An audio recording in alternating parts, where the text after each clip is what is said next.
அன்பார்ந்த விவசாய பெருங்குடி மக்களே, கிரீன் கார்பன் ஆர்கானிக்ஸினுடைய அக்ரோடெக்கினுடைய வாடிக்கையாளர்களே, உங்கள் அனைவருக்கும் காலை வணக்கம்.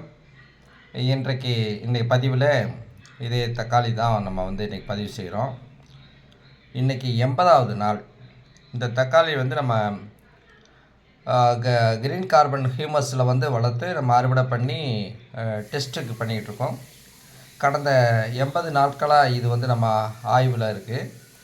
இந்த ஆய்வு இது எத்தனை நாளில் கெட்டு போகுது அப்படிங்கிறத இந்த கிரீன் கார்பன் ஹியூமஸை பயன்படுத்தி வளர்க்கப்பட்ட தக்காளியிலேருந்து அறுவடை செய்யப்பட்ட அந்த தக்காளிகளுக்கு எத்தனை நாள் ஆயுள் காலம் இருக்குது, அது கெட்டு போகாமல் இருக்குது அப்படிங்கிற ஸ்டடியை தான் நம்ம பண்ண ஆரம்பித்தோம்.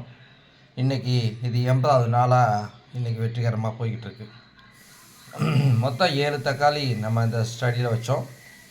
ஒன்று 1 வாரம் 1.5 வாரம் இருக்கும்போதே எலி லேசாக கடிச்சிட்டதுனால அதை நம்ம அப்புறப்படுத்திட்டோம்.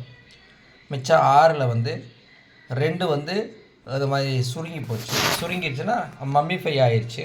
அது இது போல் இந்த மாதிரி சுருக்கம் அப்படியே காஞ்சி அது அப்படியே இந்த மாதிரி சுருக்கம் காஞ்சிருக்கு.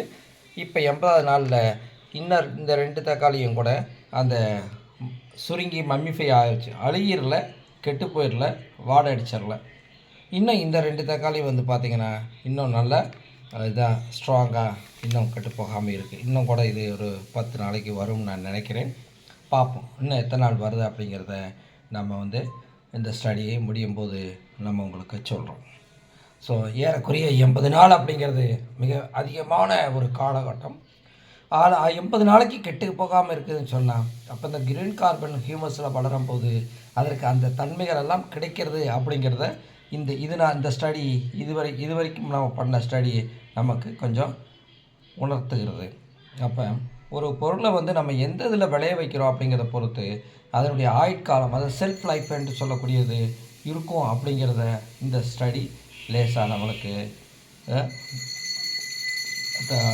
சொல்கிறது. ஓகே வியூவர்ஸ், மீண்டும் வேறொரு பதிவில் வேறொரு நாளில் நம்ம சந்திக்கலாம்.